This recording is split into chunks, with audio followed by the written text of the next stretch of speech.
Hey, welcome to Half the Battle. After our little detour into special missions, the main story of the comics returns to the regular series, so we'll be taking a look at issue 62, Transit. And I have to tell you right away, there's like 4 different stories woven throughout the issue, interrupting each other every few pages, so we're gonna tackle them one by one instead of following the comic by page numbers. It's just easier that way. Fortunately, the cover and the first page deal with the same story, so we'll start with that one. The cover itself shows Stalker, Quick Kick, and Snowjob being escorted off a prisoner train along with others.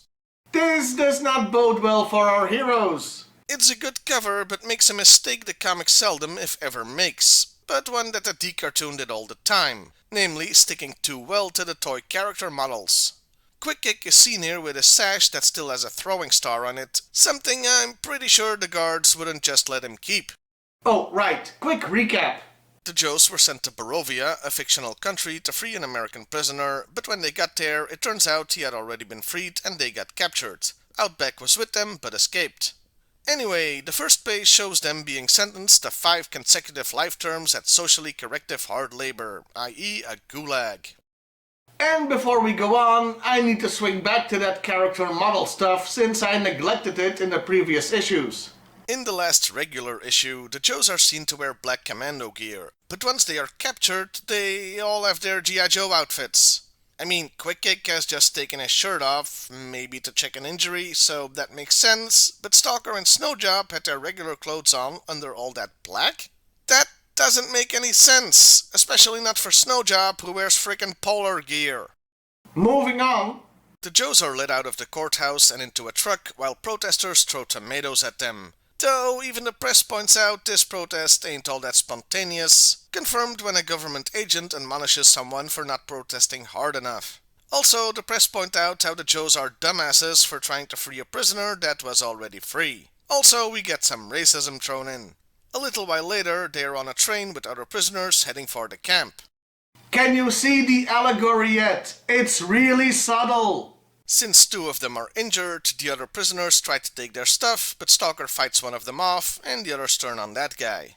Later, they get what I suppose you could consider food in the form of stale bread and a bucket of water, which the starving prisoners immediately want to fight over, but once again, Stalker steps in and has them share it equally, even with the guy they beat up. They arrive at the gulag, and if the allegory was just too subtle for you, they beat you over the head with it when they show you the motto at the entrance. Work is its own reward. Yeah, this is Auschwitz. If you didn't know, and you really should, the phrase above the entrance of that camp was Arbeit macht frei, or work sets you free. The camp here isn't a total copy, as it's set in a fictional communist country, so it also takes inspiration from Soviet gulags, which also killed a whole bunch of people, but the main allegory here is Auschwitz. That does beg the question why this Eastern European camp has their motto in freaking English. It should be in Borovian. Anyway, this part of the comic ends with the others telling Stalker this camp will break them, and him vowing that it will never happen.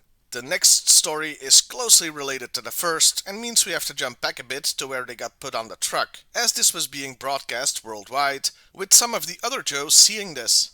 they were not happy. Leatherneck in particular is upset with Outback, who escaped. Now, last time we saw Leatherneck was in Special Missions, where he was a dick to Lifeline for the entire issue. But I'm sure he's mellowed out by now.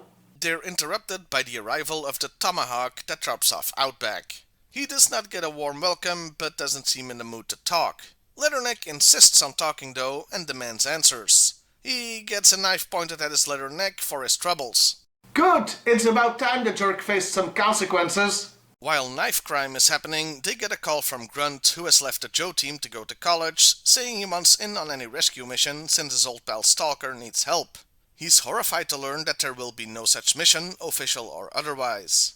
Some other comic pages happen. And when we get back to G.I.Joe HQ, things have settled down, apparently with Outback having explained off-panel what went down. Leatherneck still isn't satisfied, even bringing up a time when Snake Eyes defied Stalker's orders, but that was a completely different situation.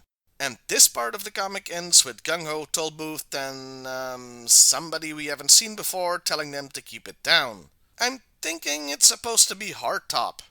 Meaning we might get to see the Defiant in the future. For the third goddamn story in this issue, yes really, we check in with Billy, who's training with freaking Jinx? Really? I can't get rid of this damn woman. That's 4 weeks in a row she's shown up. Who does she think she is, Commando Hank? I didn't plan this, okay? I swear I'm not leading up to a big Jinx review. No, seriously, this isn't a bit. Anyway, they're doing deep ninja crap. A voice is a weapon, blah blah blah. It comes down to it that banter can confuse your enemy. Maybe that's why Spider-Man talks so goddamn much during fights. Billy has had enough of all this crap and wants answers, something the Blind Master is at least partially willing to provide. He shows him a photo of the ninja clan upside down, 'cause he's blind, get it?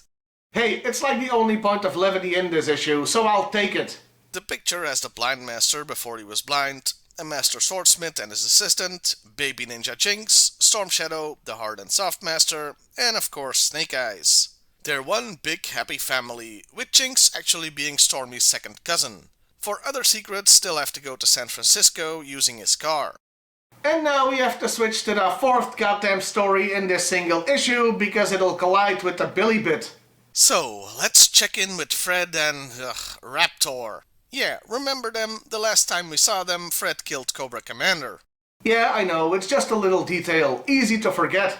Our, heroes? Well, they did kill the leader of a ruthless terrorist organization, are back from burying the commander in a shallow grave, and now they have to find the only person who can incriminate them, namely Billy, who is conveniently just leaving the dojo that is conveniently just next to Fred's garage, as Raptor is conveniently just leaving as well.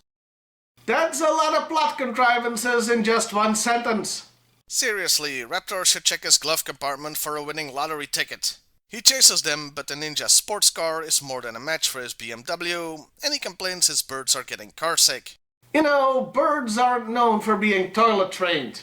So I can only imagine what the back of his car looks like. He can't keep up with them, but sends out his feathery friends to keep tabs on them. Sometime later, they arrive in San Francisco and at the Presidio, a US Army base with a language center, though that is a cover for, I assume, a G.I.Joe facility. By the way, there was in fact a real military base there. But this comic from 1987 became out of date really fast as the US Congress voted to end its status as an active military base in '89, transferring it to the National Park Service in '94. I love doing research. With that, the story, and indeed the comic, ends with Raptor having found them, hoping Cobra will pay for this information. No, really, this was also the last page of the issue, not the Borovia stuff. And that was Transit. How was it? Busy as hell. They crammed 4 frickin' different storylines in 22 pages. Every story was good, don't get me wrong, but it was a lot to take in all at once. And only the Borovia stuff really got the time and space to breathe. The others felt cut short. We should have maybe seen them actually bury the commander and have Outback explain stuff to the Joes. This would also have been good for readers who didn't buy the Special Missions issue. And we could have spent a little more time with the Blind Master. What I'm saying is that while what we got was good, it should really have been spread over 2 issues, to give every aspect of the stories enough room to be fully developed. And that's my conclusion, really. It was fine enough, but should have been twice as long. That's what she said. Well, I'll see you next time, everybody. And hey, why not like, share, and subscribe if that's your thing?